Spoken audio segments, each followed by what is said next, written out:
नमस्कार, मुद्दे की बात में आप सभी का स्वागत है। मैं हूं आप गरिमा वाजपेयी। आज बात करेंगे होटल, हनीमून और हत्या की।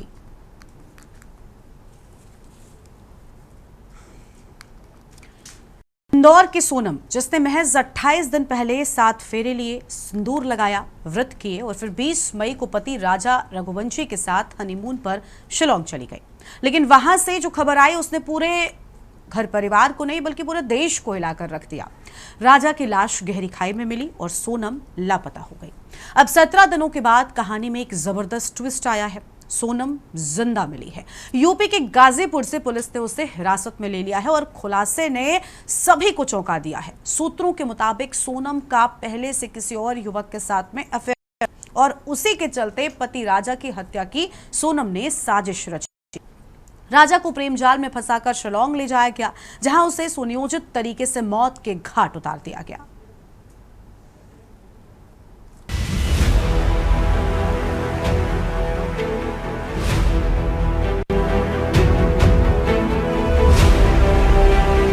ग्यारह मई को शादी, 20 से हनीमून और 23 को हत्या। राजा रघुवंशी और सोनम की शादी 11 मई को इंदौर में हिंदू रीति रिवाजों से हुई। परिवार खुश था। रिश्तेदारों ने नवविवाहित जोड़े को आशीर्वाद दिया और 20 मई को दोनों शिलांग हनीमून के लिए रवाना हो गए। 22 मई को कपल नोंगरियाट गांव के शिपारा होमस्टे में अगले दिन सुबह 6 बजे चेकआउट किया और तभी से दोनों के मोबाइल बंद हो गए। 24 मई को मवालखियत से करीब 25 किलोमीटर दूर ओसरा हिल्स की पार्किंग में स्कूटी लावारिस मिली। इसके बाद जंगल में राजा और सोनम का सामान मिला और 2 जून को राजा की लाश झरने के पास गहरी खाई में मिली। हाथ पर बड़े टैटू से पहचान हुई। 17 दिन बाद खुद कॉल की सोनम ने। 9 जून की सुबह 4 बजे के बीच सोनम गाजीपुर के नंदगंज इलाके में एक ढाबे पर पहुंची। वहां से उसने ढाबा संचालक का फोन लेकर अपने भाई को वीडियो कॉल की और बताया कि वो गाजीपुर में है। भाई ने तुरंत इंदौर पुलिस को सूचना दी, जिन्होंने गाजीपुर पुलिस से संपर्क किया। पुलिस मौके पर पहुंची और सोनम को वन स्टॉप सेंटर में मेडिकल जांच के लिए रखा गया। जांच में कोई चोट या मारपीट का निशान नहीं मिला। पुलिस सूत्रों के मुताबिक सोनम का किसी युवक से प्रेम प्रसंग चल रहा था, जो शादी से पहले भी सक्रिय था।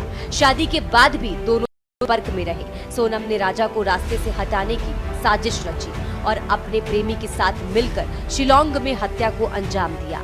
राजा की हत्या में कुल 4 शामिल थे, जिनमें 3 इंदौर से पकड़े गए, जबकि एक आरोपी उत्तर प्रदेश से है, जो फिलहाल फरार है। मेघालय के डीजीपी एल नोंगरांग ने पुष्टि की है कि इंदौर निवासी राजा रघुवंशी की हत्या में उसकी पत्नी समेत 4 लोगों को गिरफ्तार किया गया है।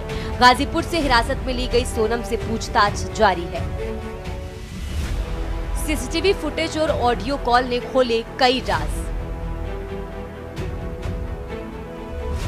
22 मई को शिलांग के एक होटल के बाहर का सीसीटीवी फुटेज सामने आया है, जिसमें और राजा स्कूटी पर आते और बैग रखते नजर आ रहे हैं। ये वही स्कूटी है जो बाद में लावारिस मिली। इसके अलावा 23 मई को दोपहर 1:30 बजे सोनम ने राजा की मां उमा देवी से आखिरी बार बात की थी।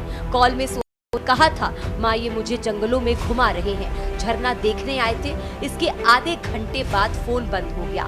ऑडियो कॉल में सोनम मासूमियत से खाने की शिकायत और सांस फूलने की बातें करती है, लेकिन अब वही सोनम हत्या की आरोपी है। वहाँ जाके नहीं, थाने की पुलिस वहाँ ढाबे से सोनम को वहाँ थाने पे लेके आई है।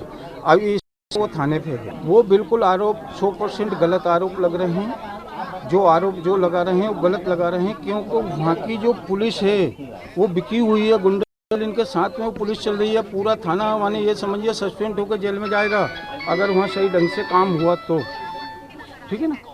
और अमित शाह जी से ये हाथ जोड़ के निवेदन है कि वहाँ सीबीआई भेजो, और सीबीआई भेजो तो वो जो एक्टिवा है, एक्टिवा में जो बच्चन का सामान रखा था, वो सामान बॉडी के पास में कैसे पूछा, किस तरीके से पहुँचा वहाँ पर, ये वहाँ की पुलिस से पूछना चाहिए। तो सोनम में बच्ची बता सकती है कि किस हालत में वहाँ पहुँची हुई है, किसके द्वारा वो ढाबे पे पहुँची। ये तो बच्ची बता सकती है किस आधार से किस कैसे वहाँ पहुँची हुई है वो, ये मैं यहाँ से बैठ के नहीं बता सकता हूँ। माँ बोली ये भी दुख है, वो भी दुख है।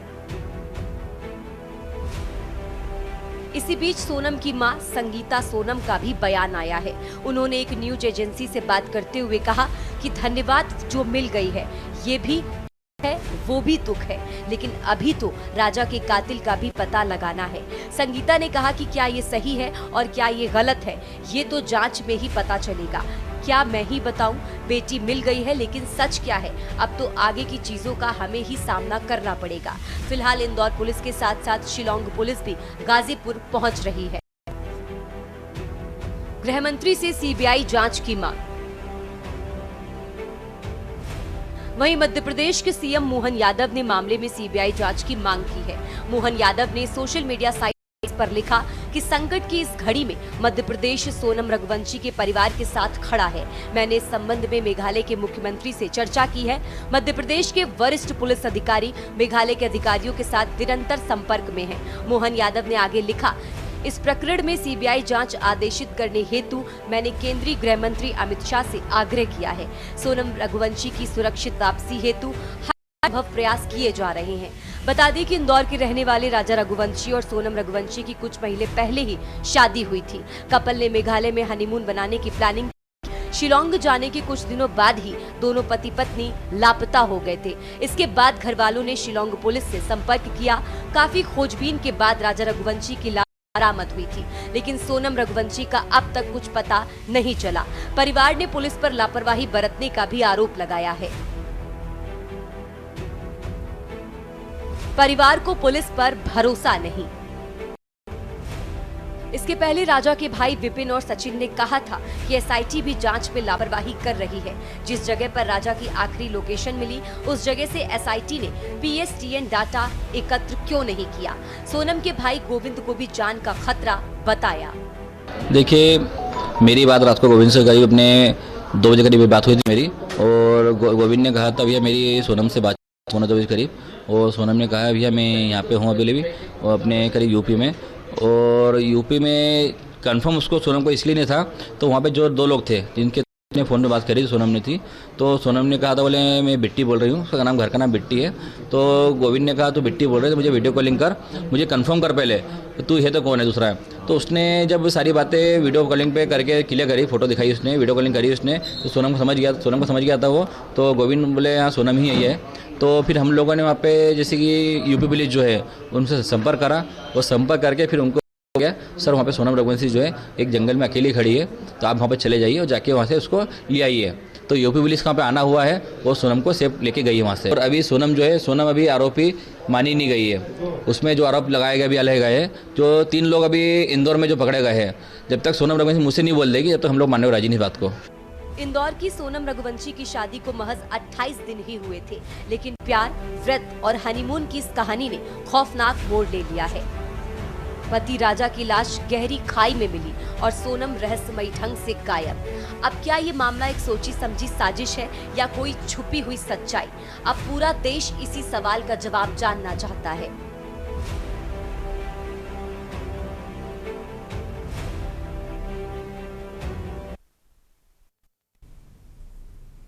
और शादी के हनीमून के दौरान पति की हत्या कर फरार पत्नी सोनम रघुवंशी गाजीपुर के नंदगंज के एक ढाबे से गिरफ्तार की गई है। शादी के 7 दिन बाद पति राजा रघुवंशी की मेघालय में हनीमून जाने के दौरान पत्नी सोनम रघुवंशी ने भाड़े के 3 हमलावरों से हत्या करवा दी थी। ऐसा आरोप लगाया जा रहा है कि राजा रघुवंशी का शव मेघालय के चेरापूंजी के झरने के पास खाई में मिला था। 11 मई को एमपी के इंदौर में शादी, पुलिस 20 मई को हनीमून के लिए मेघालय रवाना हुई। आपको बता दें कि 23 मई को हत्या करने का आरोप है। फिलहाल पुलिस ने इंदौर निवासी 3 हमलावरों को गिरफ्तार किया है। इस समय मैं गाजीपुर के वन स्टॉप सेंटर पर मौजूद। मैं बता दूं कि 17 दिन पहले सोनम रघुवंशी और राजा रघुवंशी शादी करके मेघालय में जाके हनीमून मनाने जाते हैं, लेकिन वहीं राजा रघुवंशी की मौत हो जाती है। उसके बाद सोनम रघुवंशी वहां से गायब हो जाती है। सोनम रघुवंशी को मेघालय की पूरी पुलिस खोज रही है। हालांकि सोनम रघुवंशी के भाई और सोनम रघुवंशी के जो देवर वो भी पुलिस मौके पे पहुंचते हैं, लेकिन सोनम रघुवंशी वहाँ मिलती नहीं। मैं बता दूं कल नानगंज थाना के एक चाय काशी चाय ढाबा है, वहाँ पे मिलती है। उसके बाद वहाँ के होटल संचालक ने पीआरबी को फोन करता है, पीआरबी फोन करके बताता है। उसके बाद थाने से पुलिस जाती है। उसके बाद सोनम रघुवंशी के लाके और इसी मुद्दे पर आज हम करेंगे विस्तार से चर्चा। खास मेहमानों का पैनल हमारे साथ में जुड़ चुका है। हमारे साथ में प्राची सिंह जी हैं, मनोवैज्ञानिक हैं, शत्रुपा पांडे सोशल एक्टिविस्ट हैं, रुचिता चौधरी जी सेवानिवृत्त आईपीएस अधिकारी हैं और इकरार खान संवाददाता गाजीपुर से, दीप्ति सिंह जी हमारे साथ में अधिवक्ता हैं सुप्रीम कोर्ट से। सभी मेहमानों का सबसे पहले बहुत बहुत स्वागत। शुरुआत हम इकरार खान के साथ में कर लेते हैं, हमारे संवाददाता गाजीपुर से हैं। इकरार, गाजीपुर से ही गिरफ्तारी हुई, क्या कोई अपडेट अब तक सामने आया? पुलिस ने कुछ कहा क्या वहां पर? इकरार, आवाज मिल रही है आपको? अनम्यूट कीजिए प्लीज, अनम्यूट कीजिए।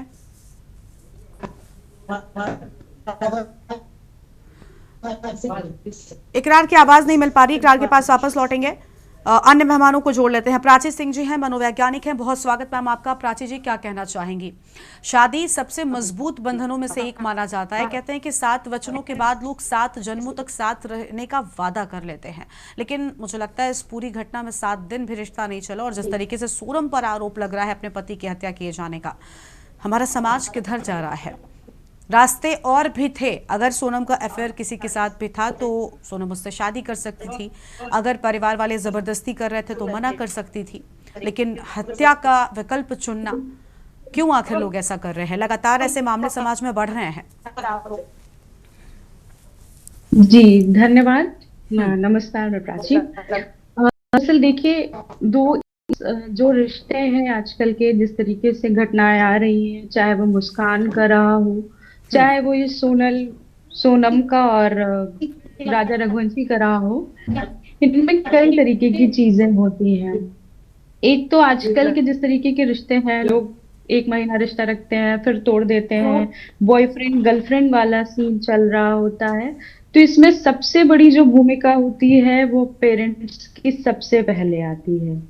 पेरेंट्स को अपने बच्चों को सिखाना चाहिए, उनको सहनशीलता सिखाना चाहिए, उनको संस्कार इस हद तक देना चाहिए कि क्या सही है क्या गलत है, और बच्चे की संगति कहाँ और किसके साथ है, खास तौर पर इस पर नजर जरूर रखनी चाहिए। अब बात करें सोनम और राजा रघुवंशी के मामले की, तो इन्होंने कहा कि हमने सहमति से, दोनों परिवारों ने, दोनों बच्चों ने सहमति के साथ शादी किया था। जो इनके पेरेंट्स ने कहा, यदि सहमति से शादी हुई थी तो जो इनका राज कुशवाहा प्रेमी है वो कहाँ से आ गया?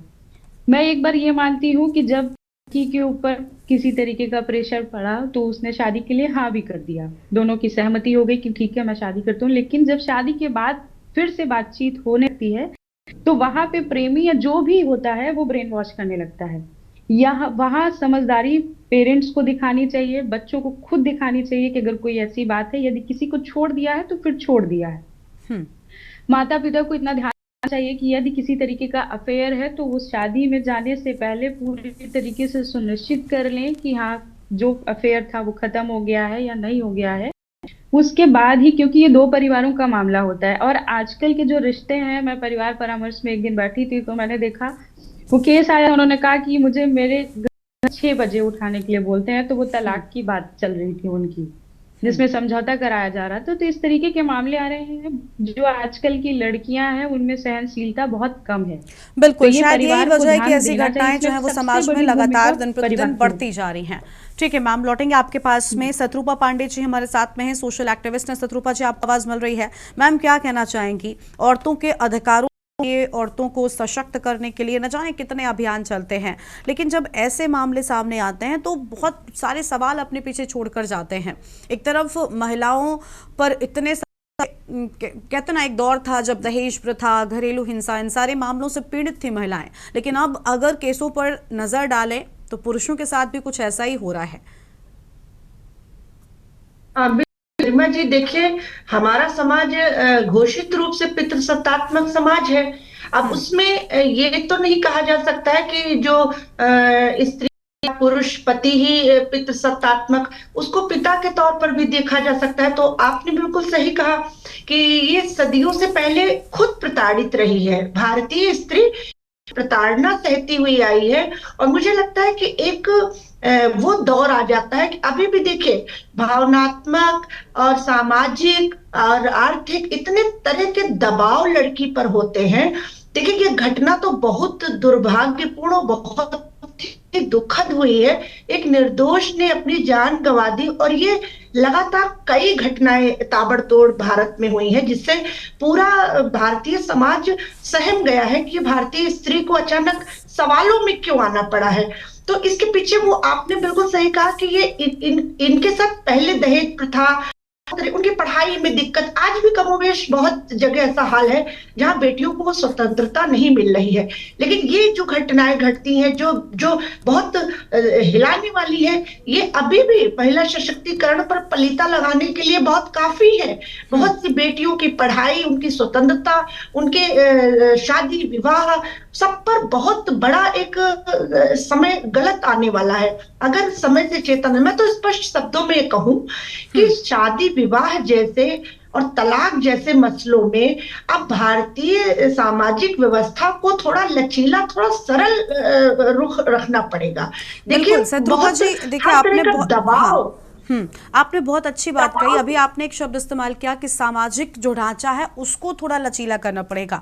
कानूनी रूप से बहुत सारे अधिकार मिले हैं, लेकिन सामाजिक रूप से कहीं ना कहीं एक दबाव रहता है। लेकिन मुझे फिर भी यही लगता है कि अब कानून इतना मजबूत है, आपको इतने अधिकार मिले हुए हैं कि आप उनका इस्तेमाल कर सकती हैं। 18 सालों के ऊपर अगर लड़की होती है वो अपनी मर्जी की माफिक की शादी कर सकती, कानून उसे इस बात का अधिकार देता है। कोई भी जोर अगर आप अपने पर आ जाएं तो नहीं चल सकती। क्या यहाँ पर सोनम ने अपनी मर्जी का नहीं किया तो क्या उस वक्त सोच नहीं सकती थी सोनम? अगर किसी के साथ अफेयर था तो वहां पर आपको रोकना चाहिए। गरिमा जी कठिन है। तलाक की प्रक्रिया, कानूनी प्रक्रिया बहुत है, पुलिस के दांवपेच बहुत कठिन है। एक FIR लिखकर लड़की पुलिस थाने में मैं मान सकती हूँ, लेकिन मैम को इतने अधिकार मिले हुए हैं। मैं महिला हूं, लेकिन मैं इस बात से सहमत हूं कि कहीं ना कहीं अधिक अधिकार भी मिले हुए हैं। बावजूद इसके अगर आप ये गलत रास्ता चुनते हैं, कोई भी छूट या कोई भी कारण हमें इस रास्ते पर जाने के लिए तो कम से कम नहीं बढ़ावा देता है ना। आप आत्मनिर्भरता मुझे लगता है बहुत सुनिश्चित करनी चाहिए इस वक्त बेटियों के आर्थिक आत्मनिर्भरता, ताकि और जब वो ऐसा गलत खराब फैसला लेने के लिए आगे आ गई है तो वो माता पिता से उस वक्त भी भिड़ सकती है कि नहीं हम विवाह ये नहीं बिल्कुल आप उस वक्त आवाज उठा सकती हैं। और ये बिल्कुल गलत है इस तरीके से किसी के परिवार को खत्म करना, किसी के बेटे, किसी के भाई की हत्या कर देना। मुझे लगता है कहीं से भी किसी भी एंगल से ठीक नहीं हो सकता और बहुत सख्त सजा मिलनी चाहिए। अब देखिए सोनम के माता पिता भी आज ये बात, हालांकि मां ने स्वीकार किया, उन्होंने कहा कि इससे अच्छा तो मेरी बेटी भी मर जाती। उन्हें दुख है कि राजा लौटकर नहीं आया, लेकिन पिता अभी भी मानने को तैयार नहीं है कि उनकी बेटी ने ऐसा किया है, जबकि डीजीपी की ओर से साफ तौर पर बयान आ चुका है। तो ये अपने आप में बड़ी बात है। बहुत सारे रिश्तों का कत्ल, भरोसे का कत्ल होता है जब ऐसी घटनाएं आती हैं। ठीक है, और मेहमान है रुचिता चौधरी जी हैं, सेवानिवृत्त IPS अधिकारी हैं। बहुत स्वागत मैम आपका। रुचिता जी, सख्त से सख्त सजा मिलनी चाहिए। एक तो लंबे वक्त तक आप सोचिए ना, अगर सिर्फ इस केस पर पिछले वक्त में हम नजर डालें, कितने सारे एंगल निकलकर सामने आए। मानव तस्करी हो गया, बांग्लादेश तक को जोड़ दिया गया, वहां की पुलिस भी जांच में जुट गई थी। उस पूरे इलाके को, उस पूरे जोन को कटघरे में खड़ा कर दिया गया। लोग कहने लगे कि भाई उस एरिया में मत जाइए, वो सेफ नहीं माना जाता है। CBI जांच तक की मांग हो गई, कितने अधिकारी जुट गए सिर्फ एक महिला की गलती की वजह से। बहुत कड़ी सजा मिलनी चाहिए। इसमें सोनम का बयान क्या हुआ है, उस घटनाक्रम के बारे में सोनम से क्या पूछताछ की गई है, इस पे इसका काफी कुछ घटनाक्रम निर्धारित होगा कि जो तथाकथित प्रेमी की बात की जा रही है, यदि वो वास्तव में है तब तो वो दंडनीय, अति दंडनीय है कि जघन्यतम केस समझकर इसका निर्णय होना चाहिए। बट ऐसा क्या, मतलब ऐसे सबूत हैं, प्रूफ आए हैं कि जिस प्रेमी की बात की जा रही, जिस कहानी को, मैम डीजीपी की ओर से ऑफिशियल बयान सामने आया। डीजीपी ने कहा है कि सोनम ने ही सुपारी दी थी, ये लगातार सामने आ रहा है। नहीं तो फिर तो जघन्यतम अपराध है और सोनम को ऐसी सजा मिलनी चाहिए कि दोबारा कोई महिला ऐसी बात सोचे। और ये जो दंड की प्रक्रिया है शीघ्र होनी चाहिए, क्योंकि ऐसे केसेस होते हैं, डिस्कशन होते हैं और फिर लंबे खींचते रहते हैं। ठीक है, इसलिए एक मिसाल नहीं बन पाते, वो बिल्कुल मिसाल बने और बिल्कुल आपके चैनल फास्ट ट्रैक पर कोर्ट्स इसी भी तरह होने बताया चाहिए जाए ऐसे कि इसमें केसेस क्या के लिए, सजा और एक हुआ बड़ा मैसेज भी पीड़ित समाज को, ऐसी महिलाओं को, खासतौर पर ऐसी मानसिकता के लोगों को मिलना देने चाहिए। की जरूरत है। बहुत ठीक बात आपने कही। ठीक है मैम, बिल्कुल, लौटेंगे। क्योंकि देखिए हाँ बढ़ती जा रही है घटनाएं, ये घटनाएं जो, और दूसरी महिलाएं जैसे अभी बात कर रही थी कि ये महिला जो डेवलपमेंट हो रहा है महिला उत्थान के लिए बहुत दुखदाई घटना है, क्योंकि सभी महिलाओं को उसी निगाह से देखा जाने लगता बिल्कुल है। बिल्कुल। और ये देखिए ना, अभी बिल्कुल वर्तमान में जैसे केसेस आ रहे हैं, हम देखते हैं घरेलू हिंसा एक वक्त में वाकई ऐसे मामले हुआ करते थे, या दहेज पीड़ित तो महिलाएं हुआ करती थी, लेकिन अब लोग इससे हथियार बनाकर खेल रहे हैं, कितने परिवारों को बर्बाद कर रहे हैं। हम सब खुद आसपास जानते हैं, आप सब भी, आप लोगों ने अपने आसपास भी ऐसे मामले जरूर देखे होंगे। ठीक है, हम इस चर्चा को अपने और मेहमानों के साथ में आगे बढ़ाएंगे। एक छोटे से ब्रेक के लिए यहाँ पर रुकते, फौरन लौटेंगे।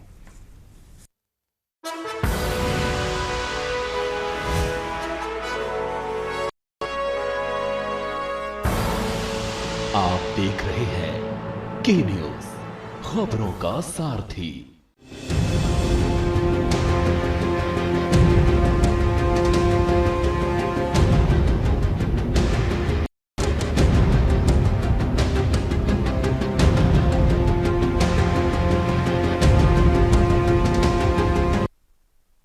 ब्रेक के बाद मुद्दे की बात में आप सभी का स्वागत है। खास मेहमान हमारे साथ में लगातार बने हुए हैं। हम चर्चा कर रहे हैं सोनम रघुवंशी और राजा रघुवंशी केस को लेकर। दीप्ति सिंह जी हमारे साथ में हैं, अधिवक्ता सुप्रीम कोर्ट की ओर से। बहुत स्वागत दीप्ति जी आपका।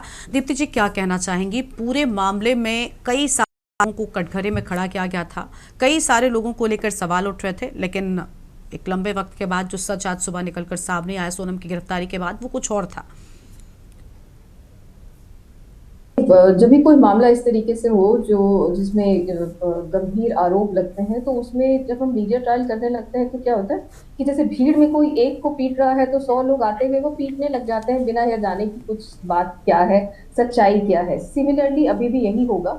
मुझे लगता है कि सोनम के केस में, क्योंकि जिस हालत में ये मिली है, अगर उसकी हालत देखें तो वो कोई बहुत खुश नहीं है मर्डर करके और ऐसा कुछ, तो मुझे लगता है कि too early to say anything. उसको जरूर एक बार इन्वेस्टिगेशन के लिए बैठाना चाहिए, क्योंकि पुलिस ने इसकी गिरफ्तारी की है तो पुलिस अपने आप को जरूर जस्टिफाई करती है। कई बार आप देखना या 90% केसेस में पुलिस की जो भी इन्वेस्टिगेशन होते हैं वो प्राइमा फेसाई होते हैं, वो बहुत ज्यादा गहराई में नहीं जाते, और क्योंकि उनको गिरफ्तार करना है और कहीं ना कहीं लोगों को, एक पार्टी को उनको सांत्वना देना है, उनको देना है, कहीं बहुत ज्यादा उनके ऊपर दबाव भी होता है, तो वो जल्दी से जल्दी अपना इन्वेस्टिगेशन रिपोर्ट सामने ला देते हैं। लेकिन दीप्ति जी मेरा एक सवाल है, देखिए, क्योंकि इस पूरे केस पर आप अगर फॉलोअप में होंगी तो आपने देखा होगा कि सोनम को कोई भी ये नहीं कह रहा था कि वो इस तरीके से दोषी हो गई। हर कोई ये दुआएं कर रहा था, देश में दुआएं हो रही थी कि सोनम वापस लौट आए। सोनम की वापसी को लेकर कितनी जगहों पर लोग बैठ गए धरने पर कि सोनम का, सोनम लापता है, ये चल रहा था। लेकिन आज सच सामने आया, और पुलिस की ओर से एक बात ये भी निकलकर, हालांकि अभी ऑफिशियली कुछ नहीं अनाउंस किया गया, लेकिन ये भी कहा जा रहा है कि हिंट पहले से था, लेकिन पकड़ में ना आती सोनम, अगर वो ये चीज लीक करते तो उन्होंने इस चीज को छुपा कर रखा ताकि जल्द से जल्द सोनम तक पहुंचा जा सके। और मैम, एक तस्वीर होती है, अब सामने आने के बाद कोई और ऑप्शन भी नहीं होता मैम इस फेस के अलावा। मुझे लगता है थोड़ा ये जानकारी मिल रही कि तबीयत उसकी ठीक नहीं थी, उसे एक अस्पताल लेकर गए, उसके बाद में पूछताछ होगी। और दूसरा ये भी कि राजा रघुवंशी की हत्या हो जाती है, आपकी जैकेट थी, 17 दिन कहाँ थी? आपकी स्थिति देखकर ये तो नहीं लगता कि आपको कहीं मारा पीटा गया हो। बिल्कुल एक खरोंच तक नहीं है शरीर पर। एक बार वो जरूर दबाव आएगा पुलिस का, लोगों मीडिया का, तो वो बोलेगी जरूर, लेकिन फिर भी बहुत ज्यादा जल्दी होगा अगर हमने खुद से खुद भी ट्रायल करना शुरू करके उसको मर्डर कह दिया, क्योंकि मर्डर कहना इज टू अर्ली। कोई भी लेडी किस स्थिति से गुजरती है, क्या रहा होगा, किस सिचुएशन, क्या पता किडनैप हुई हो, क्या पता उसके साथ कुछ और हुआ हो, कुछ और ऐसे घटनाएं घटी हो जो बहुत ही ज्यादा दर्दनाक हो, भागती हुई अपनी जान बचाई हो, जिस तरीके से वो मिली है बीमारी की हालत में, तबियत खराब है, और उसने बोला है कि मैं मतलब तबियत खराब हो रही है और किसी से कॉल करवा के बात कर रही है। तो इस कुछ चीजों को आप देखिए, जोड़िए, तो पुलिस क्या होता है कि जब अपने किसी को गिरफ्तार करना होता है या कर लेती है, इन्वेस्टिगेशन रिपोर्ट को जोर देने के लिए कुछ इस तरीके की बातें या तर्क कह देती हैं। जो मैम, डीजीपी का बयान आया है, एक प्रदेश के डीजीपी का बयान, मुझे लगता है थोड़ा हमें उसको तवज्जो देनी चाहिए। मैं आपकी बात से भी सहमत हूं कि जांच बहुत जरूरी है, न्यायिक जांच के बाद ही पूरा सच तभी सामने आता है, लेकिन जो प्राथमिक स्तर पर जांच होती है उसका भी ध्यान रखना। और एक लंबे वक्त से, बहुत दिन, 17 दिन लगभग बताया जा रहे थे। जी इन 17 दिनों में वो किससे बात करती रही, की है या नहीं की है? उसके पहले का जरूर कॉल रिकॉर्डिंग है डीजीपी साहब के पास या पुलिस के पास, जिसको वो जो इस घटना से कि कहीं पॉसिबल है कि वो अपने प्रेमी के साथ मिलकर सुपारी देकर अपने पति की हत्या करवाई होगी, क्योंकि बैक कॉल रिकॉर्ड्स दिख रहे हैं। लेकिन अभी इन 17 दिनों में क्या रहा है, क्या हुआ है, इस चीज की जांच जरूरी है। और हो सकता है कि डीजीपी साहब रहे हो, लेकिन ये टू अर्ली है, क्योंकि जब तक न्यायिक प्रक्रिया स्टार्ट नहीं होता तब तक कुछ भी कह देना अपने आप में हम सब गुनहगार होंगे। अगर आप ध्यान से देखें तो इस के चैनल के माध्यम से जो हम लोग चर्चा कर रहे हैं, इस चर्चा को हेल्दी चर्चा करना चाहिए कि हाँ, जो महिलाएं आजकल कर रही हैं, कहीं ज्यादा उच्छृंखलता दिख रही है, स्वतंत्रता के नाम पे ज्यादा लिमिट क्रॉस कर रही है, पर लिमिट कौन है, क्या है, कैसे तय होता है, ये देखने की बात है। क्योंकि हत्याएं तो औरतों की भी होती हैं, लेकिन वहां इतना हंगामा नहीं बरतता। लेकिन क्योंकि रीजन ये है कि यहाँ पुरुष प्रधान देश होने की वजह से लोग इस चीज को बहुत ईजी लेते हैं कि हाँ जी हाँ, महिलाओं की होती रहती है, इसमें उतना हंगामा नहीं होता। लेकिन अगर नहीं दीप्ति जी, ऐसा नहीं है। महिलाओं की हत्याओं को लेकर इस देश ने लड़ाई लड़ी है। मुझे लगता है ये वो देश है जहां हम सब एक वक्त था सती प्रथा थी, लेकिन आज अगर देश ने बराबरी की बात की है तो मुझे लगता है फिर बराबरी तक ही दर्जा होना चाहिए ना। आप अगर सीमाओं को लांघेंगी, और हत्या पति की अगर हो रही है उतना ही गलत है, या पत्नी की हो रही है उतना ही गलत है। पुरुषों ने आगे आकर महिलाओं के हक की बात की है, तो अगर पुरुषों के साथ भी ऐसा होगा तो मुझे लगता है हम आप महिलाओं को भी उसी मजबूत साथ खड़ा होना चाहिए। और ये मामला सिर्फ चर्चा, आपने बिल्कुल ठीक कहा कि हमें इसे एक पॉजिटिव नोट पर रखना चाहिए। ये चर्चा सिर्फ सोनम पर नहीं है, इसके पिछले अगर नजर डाले, प्रीति चलते पति की हत्या, मुस्कान और साहिल मामला, तो ये सारे मामले हमें सिखाते हैं ना कि हमें भी अपने लिए जो अधिकार मिले हैं उनका बेजा इस्तेमाल नहीं करना है। तो बाकी मैं आपकी इस बात से सहमत हूँ, न्यायिक जांच जो है वो बहुत जरूरी है, उसके बाद सच सामने आएगा। लेकिन प्राथमिक स्तर पर जो चीजें निकलकर सामने आ रही हैं वो हैरान कर रही हैं। और मुझे लगता है एक महिला होने के नाते आप सब भी इस बात से होंगी कि ये किसी भी शर्त पर या किसी भी तरीके से ये ठीक नहीं हो सकता। एक और, ठीक है मैम, लौटते हैं आपके पास में। एक और अधिवक्ता हमारे साथ में है, मंजू सिंह जी, बहुत स्वागत मंजू जी आपका। मंजू जी, क्या कहना चाहेंगी? जांच जरूरी है, लेकिन प्राथमिक स्तर पर जो सामने आया है, डीजीपी का जो बयान सामने आया है, माता पिता ने जो कहा है, वो सब कुछ यही दिखाता है। क्योंकि राजा की हत्या हो गई, राजा की लाश बरामद हो जाती है, सोनम का 17 दिनों तो कुछ नहीं होता, और अचानक ढाबे पर खाना खाते मिल जाती है। मैडम कीजिए प्लीज आप, ताकि हम आपको सुन पाए। पहले मैं माफी चाहूंगी, थोड़ा मैं लेट जुड़ पाई आप लोगों से। मैं दीप्ति जी की बात से बिल्कुल सहमत हूँ, क्योंकि पहले जांच हो जाए तो ज्यादा अच्छा है। क्योंकि पुलिस की कार्रवाई कैसी होती है, चाहे अधिकारी हो, बयान देने से पहले जो सारी चीजें देख लेनी चाहिए, उसके बाद बयान होने चाहिए।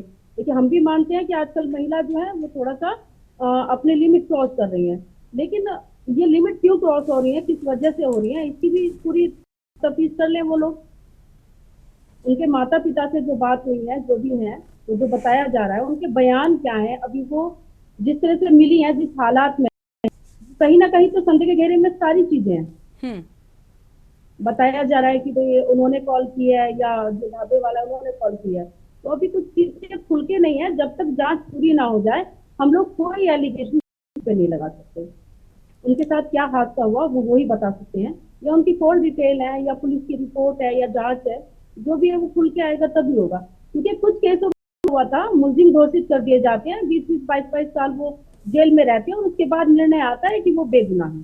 ठीक है, लेकिन मंजू जी एक सवाल मेरा ये भी है, आप अधिवक्ता या दीप्ति जी भी, आप लोग कई सारे केसेस में, एक इंडिविजुअल केस को हम छोड़ देते हैं, आप लोग कई तरह के अलग अलग केसेस को स्टडी करती होंगी। आपने क्या कभी ये पाया कि महिलाएं खुद को मिलने वाले कानूनी ताकतों का बेजा इस्तेमाल अब करने लगी हैं? वक्त ऐसी घटनाएं बढ़ रही हैं। कई बार आपने भी इस बात को महसूस किया होगा कि दहेज प्रथा के कानून का गलत इस्तेमाल हो रहा है, घरेलू हिंसा को हथियार बनाकर उस कानून को महिलाएं पुरुषों पर आरोप लगा देती हैं। कभी आपने महसूस किया मंजू जी?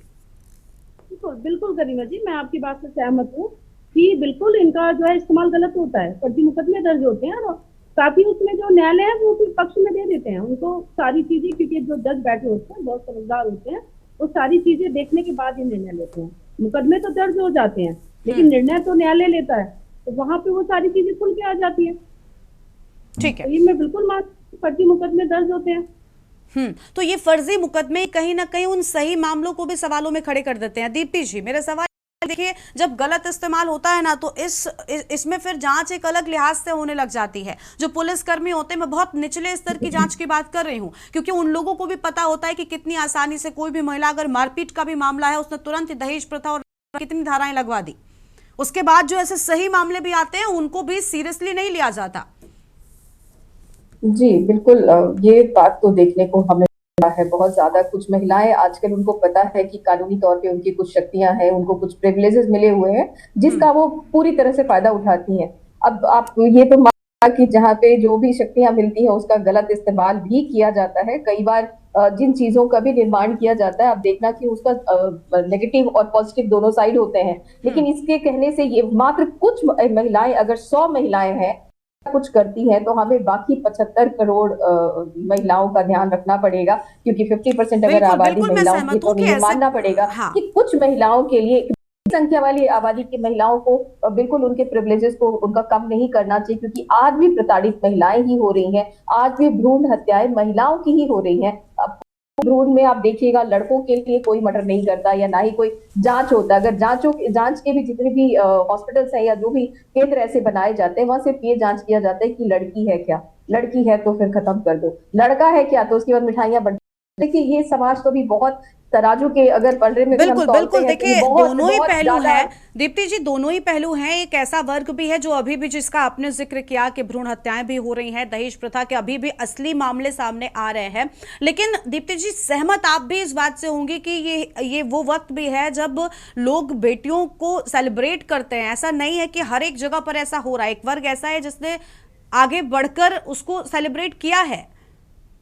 बहुत कम लोग हैं गरिमा जी जो सेलिब्रेट करते हैं। आज भी जो पुरुष प्रधान देश है, अभी भी, क्योंकि देखिए महिलाओं के लिए जो पुरुषों ने जाल बुना है, उस जाल को तोड़ने और काटने में हम महिलाओं को बहुत टाइम लगेगा ये समझने में कि हमें लकी और अनलकी बनाने वाला कौन है, हमें पवित्र अपवित्र बनाने वाला कौन है, हमें मंदिरों से जाने में रोकने वाले कौन है। अगर ध्यान से देखा जाए तो ये सारी चीजों की वजह से ही कानून में महिलाओं को थोड़ी सी एक्स्ट्रा प्रिविलेजेस दी गई है। एक तो देखिए, मानिए ना मानिए, फिजिकली इंफीरियर है हम लोगों में, शरीर की ताकत कम होने की वजह से हम लोगों के ऊपर लोगों ने राज किया और करते जा रहे हैं, जबकि पूरा संसार बनाने वाली ये महिलाएं हैं, लेकिन महिलाओं को दबाने वाला वही है जिसको हमने ही जन्म दिया। तो बहुत समय लगेगा, लेकिन फिर भी मानती हूँ कि समय ऐसा है कि कानून, मैं सहमत हूँ मैम, मैं आपकी बात से भी पूरी तरीके से सहमत हूँ कि बहुत से ऐसे मामले भी हैं। ठीक है, अपनी चर्चा को आगे बढ़ाते हैं, लेकिन ADG law and order Amitabh Yash के साथ में हमारे संवाददाता शिवा शर्मा ने खास बातचीत की। एक बार पहले वो भी आपको सुनाता है।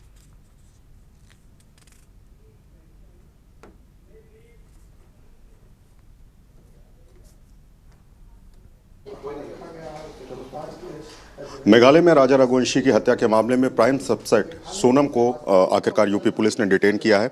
हमारे साथ ज़्यादा बातचीत करने के लिए यूपी के डीजी एलओ अमिताभ यश सर मौजूद हैं। सर, किस तरीके सोनम को आप लोगों ने ट्रैक किया, कैसे क्या मदद मिली?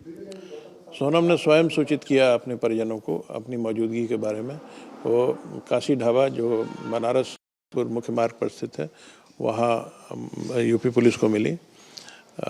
उन्हें तत्काल मेडिकल परीक्षण के लिए ले जाया गया और उसके स्टॉप सेंटर में रखा गया है। गाजीपुर पुलिस द्वारा मेघालय पुलिस को सूचित कर दिया गया है। एमपी पुलिस भी संपर्क में है और इनकी टीम रास्ते में है और बहुत ही जल्दी ये वहाँ पहुंचकर अपनी नेसेसरी लीगल फॉर्मेलिटीज़ को पूरा करेंगे। प्राइमा फेसी कोई पूछताछ हुई सोनम से कि वो अब तक कहाँ रही, 16 दिन से क्या कर रही? नहीं, यूपी पुलिस द्वारा कोई पूछताछ की गई है। ये कार्य जो लीड इन्वेस्टिगेटिंग टीम है मेघालय पुलिस की, वही करेगी। अब सोनम को हैंडओवर कैसे किया जाएगा मेघालय पुलिस को? मेघालय पुलिस आकर सोनम को अरेस्ट मेमो सर्व करेगी, क्योंकि उन्होंने पहले ही उसे वांछित घोषित कर दिया है।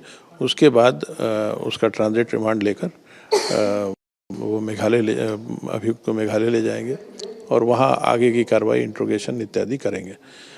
हो सकता है कि उनके द्वारा पुलिस रिमांड लेकर पूरे सीन रिक्रिएशन किया जाए, फॉरेंसिक एविडेंसेस इकट्ठा किए जाए, लेकिन ये डिस्क्रिप्शन मेघालय पुलिस का ही होगा।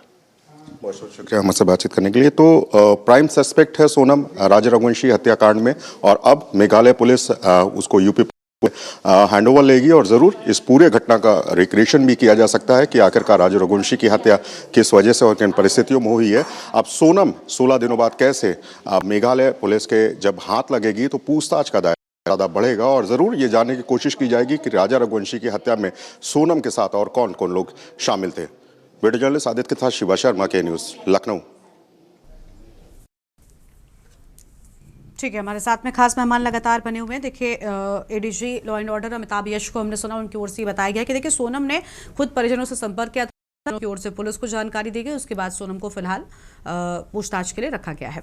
ठीक है, शत्रुपा पांडे जी सोशल एक्टिविस्ट हमारे साथ में लगातार बनी हुई। शत्रुपा जी, अभी मंजू जी और दीप्ति सिंह जी जो बात कह रही हैं, मैं उस बात से सहमत हूँ। मुझे लगता है आप भी कि न्यायिक प्रक्रिया और जांच बहुत जरूरी होती है, लेकिन जो सामाजिक लचीलापन है वो होना भी चाहिए, क्योंकि अगर कई बार होता है माता पिता का प्रेशर इतना होता है कि लोगों को लगता है कि वो शायद कभी अपनी बात मनवा ही नहीं पाएंगे।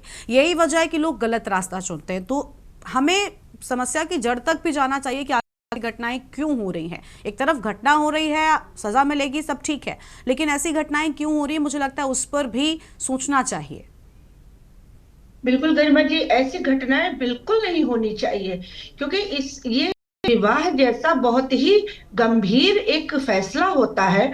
और ये विवाह कोई खेल तो है नहीं कि आपने किसी के साथ, चाहे लड़की के साथ अपराध हो गया हो, लड़के के साथ अपराध हो गया हो, एक तो निर्दोष है जिसकी जान चली गई, किसी का परिवार तबाह हो गया। लेकिन दिक्कत ये है कि देखिए, भारत आधुनिक हो रहा है, महिलाओं बेटियों के सशक्तिकरण की बात हो रही है, लेकिन हमको लगता है बेटियों को हम उस आजादी का एक्चुअल मतलब नहीं समझा पाए हैं। हमने उनको कहा है कि आजादी आपको मिली है, सदियों से रूढ़ियों में जकड़ी हुई स्त्री को अब आजादी मिली है, ये बड़े हर्ष का विषय है।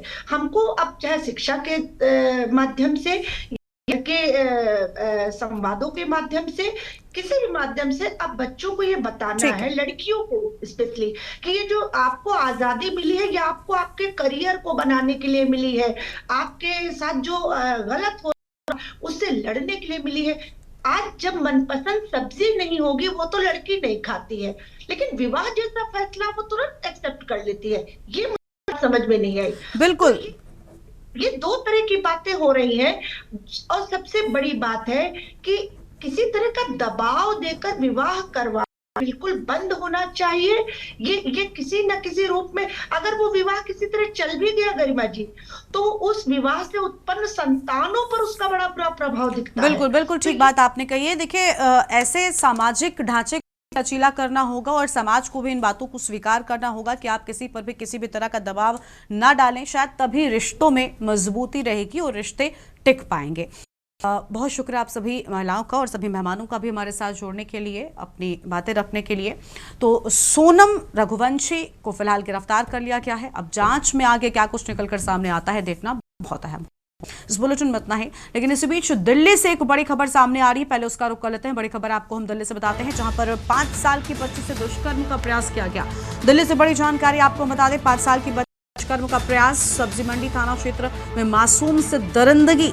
दिल्ली से बड़ी जानकारी आपको हम बता रहे हैं, आरोपी मोहम्मद सलीम को भीड़ ने जमकर है। बड़ी जानकारी आपको हम बता रहे हैं, भीड़ ने आरोपी को पुलिस के हवाले किया। अहम खबर आपको हम बता दें, बिहार के सुपौल का रहने वाला सलीम दिल्ली में राजमिस्त्री का काम करता है। सलीम, दिल्ली से बड़ी खबर, 5 साल की बच्ची से दुष्कर्म का प्रयास, मुरलीवाला कुआं इलाके में शर्मसार करने वाली घटना सामने आई है। बड़ी जानकारी दिल्ली से आपको बता रहे हैं, पुलिस ने त्वरित कार्रवाई कर आरोपी को धर दबोचा है। दिल्ली से बड़ी जानकारी आपको हम बता दें,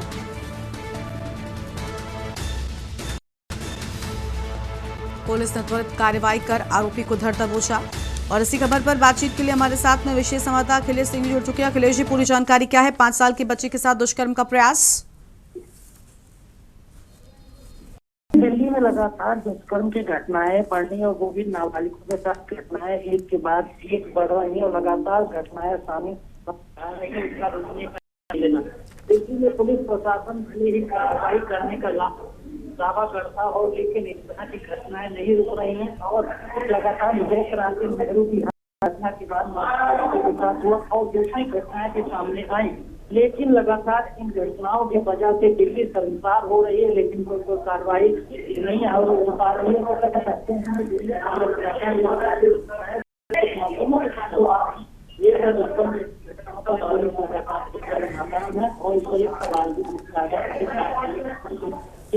ठीक है, शुक्रिया आपका बन रहे हमारे साथ आके, और अन्य खबरों पर भी आपसे अपडेट लेंगे। बड़ी जानकारी आपको हम बता रहे हैं, पुलिस ने त्वरित कार्रवाई कर आरोपी को गिरफ्तार किया। एक और बड़ी जानकारी दिल्ली से ही आपको बताते हैं, जहां पर दिल्ली के नांगलोई थाना इलाके में हादसा होने की बात सामने आई है। बड़ी जानकारी आपको बता रहे हैं, दिल्ली के नांगलोई थाना इलाके में हादसा, कमरुद्दीन नगर में भरभरा कर गिरी इमारत। अहम जानकारी आपको हम बता रहे हैं।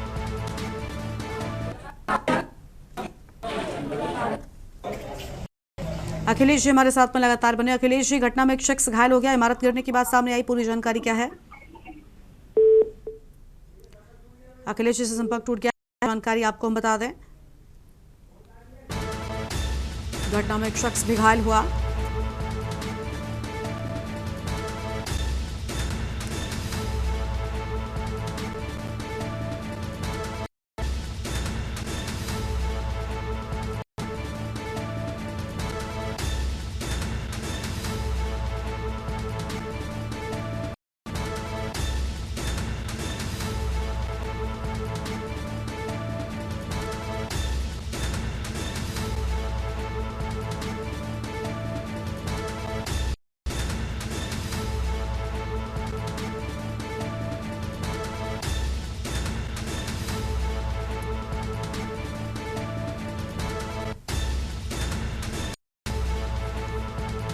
लेकिन नागलोई थाना इलाके में हादसा, अहम जानकारी आपको हम बता रहे हैं।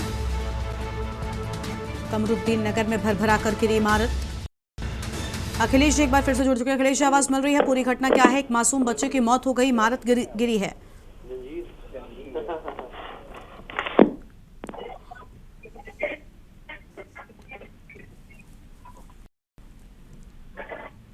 अखिलेश जी, आपको आवाज मिल रही है क्या? जी अखिलेश जी, पूरा मामला क्या है? कमरुद्दीन नगर में एक इमारत गिर गई, एक बच्चे की मौत हो गई है। दिल्ली का नागलोई क्षेत्र है, इसमें कमरुद्दीन नगर इलाका आता है। यहाँ पर एक बिहार से ताल्लुक रखने वाला परिवार लंबे समय से यहाँ पर रह रहा था। बिल्डिंग बहुत पुरानी और जर्जर बताई जा रही थी। ये बिल्डिंग अचानक भरभरा कर गिर गई। उसमें रहने वाले परिवार की एक छोटी बच्ची थी, वो दब गई, उसकी वजह से उसकी मौत हो गई। वहीं वो एक शख्स गंभीर रूप से घायल हो गया, जिसको निजी अस्पताल भर्ती कराया गया। फिलहाल पुलिस पूरे मामले की जांच कर रही है कि ये बिल्डिंग किसकी थी और ये कितनी पुरानी बिल्डिंग, उसकी मरम्मत कब से नहीं कराया गया था और किराएदार कब से रखा गया था। क्या इसमें और कोई कार्रवाई होगी तो पुलिस पूरी जांच कर रही है। अब देखना होगा। मकान मालिक है जिसने जर्जर बिल्डिंग के किराएदार को रखा था, जिसके गिरने से एक मौत हुई है, वही एक घायल हुआ है। तो फिलहाल पुलिस की कार्रवाई देखनी होगी। ठीक है, बहुत शुक्रिया अखिलेश जी आपका जोड़ने के लिए, अहम जानकारी के लिए। घटना में एक शख्स भी शामिल बताया जाता है। इस बुलेटिन में इतना ही। आप देखते रहिए के न्यूज़ इंडिया। नमस्कार।